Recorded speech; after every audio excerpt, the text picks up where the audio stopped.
And welcome back to WMMBAM.com, our video on demand section, as we get a little bonus time with the candidates in this election season. Senator Thad Altman with us today. Thad, thanks for taking the time. It's good to have you here, and I know these voters like hearing from you candidates. It's great to be here, and I really appreciate the effort that you're making through this elective process to get the word out and allow candidates the opportunity to be here. It's always fun. I want to go back to your mailer from last weekend where you outlined the constitutional amendments that are on the ballot November 6th. And I don't think we got to fully answer this on the radio. So why this year in the general election season when the ballot was going to be important, it was going to be big? Is it because you knew more people would be voting, you get more of the voice of Florida? Why do we put all those amendments on the ballot this time out? Well, 4 of the 8 amendments deal with property taxes, and the only way we can give any sort of property tax relief or reform, fix problems with our property taxes, the only way to do so is through the Constitution. And some of these issues were so critical, we felt we needed to give the voters the ability to vote on them right away. Mm-hmm. And so we felt that we needed to provide that relief. And there were some other issues that, such as the healthcare issue, the Healthcare Freedom Act, where obviously we're under siege from the federal government. If Barack Obama gets elected, I hope he doesn't, but if he does, or if we don't, the Republicans don't gain control of the Senate, or at least we have the 60% of the cloture problem, then we might be facing some other health care mandates being rammed down the throats of our citizens, and we think that constitutional amendment really needed to be done as quickly as possible. All 8 amendments are conservative initiatives. We felt that the voter should have the opportunity. I think one thing we probably didn't bank on and maybe didn't realize, and a lesson learned, is that all the other referendums that local government's putting on county the and ballot, local ones are on there too. So that has sort of complicated things. And 11 at the state level, 2 at the county level, plus whatever the city adds on. Right. Supervisor of Elections Lori Scott and her staff sat down just to read the ballot. It is a 18-inch ballot, front and back, 2 pages. When you put that together, that's 6 feet long if it were all one page. It took them, experienced election staff, over 15 minutes just to read the ballot, not to mention deliberate and cast a vote. It's going to be tough on Election Day for folks that aren't doing absentee or early voting. It's going to be a long day. Yeah, and you're right. And perhaps, we need to look at the future. If you put these amendments on let's say a primary, where the ballot's relatively small, mm-hmm. then people would have more opportunity to do that, to read those issues. Although to do that, we'd have to have a constitutional amendment because the Constitution mandates it to be so we have to put that on the ballot, and it would have to be a general election. It requires that these be placed on a general election cycle. We can't put it on a primary. A great time would be presidential preference primary or the mm-hmm. early primaries when the ballots are not as large. Very true. I'm not a big fan of amending the Constitution for whimsical reasons. Pregnant pigs and 4-year-old pre-K come to mind. We elect you guys to legislate. We don't need citizen initiative to get measures passed. I mean, we can either put pressure on legislators or remove them from office if they don't do the job. Take a constitutional amendment to stop that too, wouldn't it? Yeah, it would. It would. And I think general policy is the legislature agrees with that. We have clamped down. It was too easy through citizen initiatives to put constitutional amendments on the ballot, and we've clamped down on that. Maybe it's time we look at it, making it a little more difficult for politicians to put them on the ballot too, legislators. Don't we have an upcoming constitutional convention in the state of Florida in the next couple of years? We do. We have the Constitutional Revision Commission that every so many decades convenes, and through the constitutional revision process, we have the ability to change our Constitution, and it's a very, very important time. And that is something that would be coming up, and that's another opportunity to obviously, I agree with you. We have to be very careful. I'm a strict constitutionalist, and I think we have to be very careful when we amend the Constitution. But it should be form and function of government only instead of legislating whims, and it seems like we do that sometimes. Exactly, and probably in the Constitution, we'd have to amend the Constitution to fix the requirement that so many things go before the voters. Obviously, perhaps a superordinary majority vote. I mean, our founding fathers established a process by which to amend the federal Constitution, and they intended that to be a breathing document, a document that would change. Their vision was that as society changes and technology changes, the Constitution would have to be changed to be relevant. An incredible vision by our founding fathers. But they also intentionally made it not an easy process. That's exactly right, and it was not a referendum either. Yeah. It had to be through duly elected representatives. So, maybe one time, that's a debate in and of itself, Sure it is. how we amend the Constitution, and maybe we'll have some of that come back on the ballot. It might even be explored during that Constitutional Convention, Revision Commission. Let's talk about your race a little bit, because you do have an election coming up November 6th. What are you wanting to accomplish with another term in the Florida Senate? What are you seeing as priorities for Thad Altman and for Brevard County as you go and represent these folks?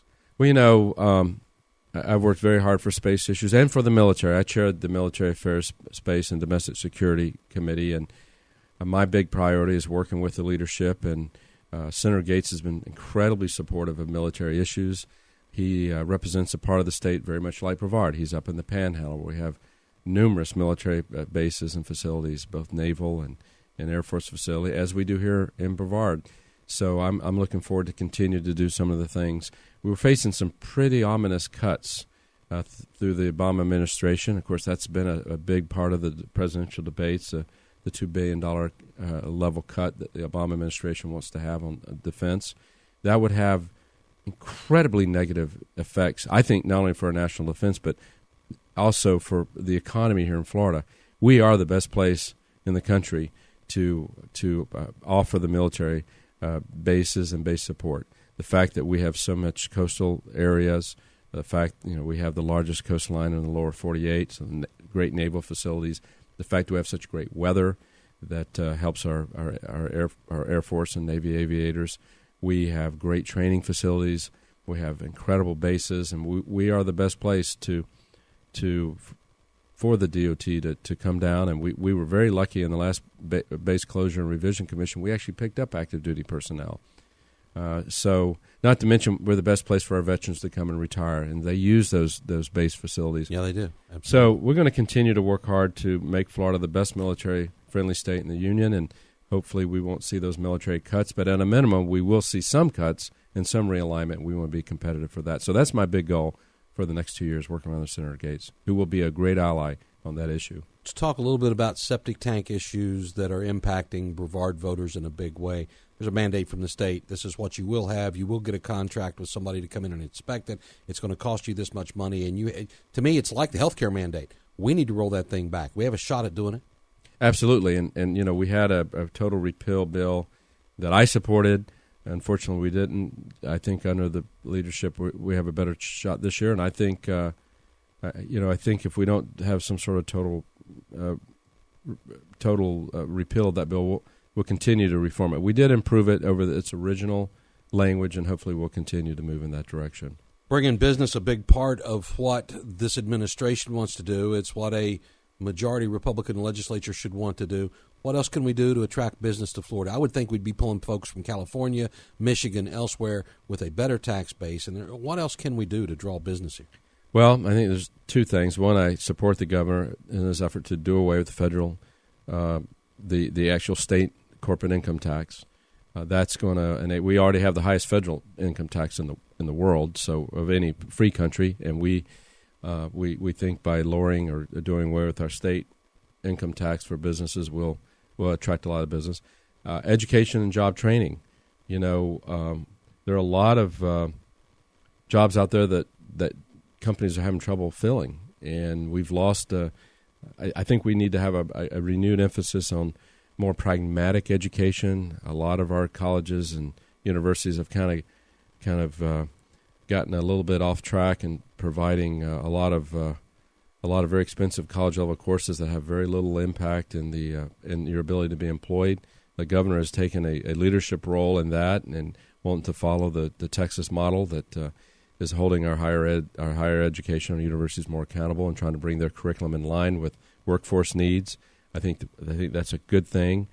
I think when businesses move here, they want to know that they have a qualified workforce. And that's one reason Brevard has been so successful, and we've scored a number of wins, is because we have had with the loss of the shuttle, we have one of the best workforces on the I think the best workforce on the planet, and they've taken advantage of that workforce. Unfortunately, as time goes by, though, we're losing a lot of those. They're going out of state. A lot of them in Charleston building that Dreamliner. Mm-hmm. I think a lot of them would come back, though, if we could get the Give them the jobs. opportunity to get back to the Space Coast. I think they would do that. I would agree with you there. Let's talk about property taxes for a minute. There are several amendments on the ballot that have to do with that. Is there a way to change the state taxing system on property that would maybe make some of these amendments not necessary? Is there a way maybe to eliminate property taxes at some point in the future? What are you seeing on that? Well, I know I supported Marco Rubio. He attempted to do that. I think it was more of the fair tax concept, which I support the fair tax. I think it's a more conservative and efficient way of dealing with taxes. It empowers the consumer, and it I think would hold government more accountable too. There's more transparency. So we attempted to do that with Speaker Rubio, now Senator Rubio, and we did make some valuable reforms that have had a dramatic impact of cutting property taxes. I think that I've been a part of this process. I served on the Value Adjustment Board for 6 years, and on a local level and a state level.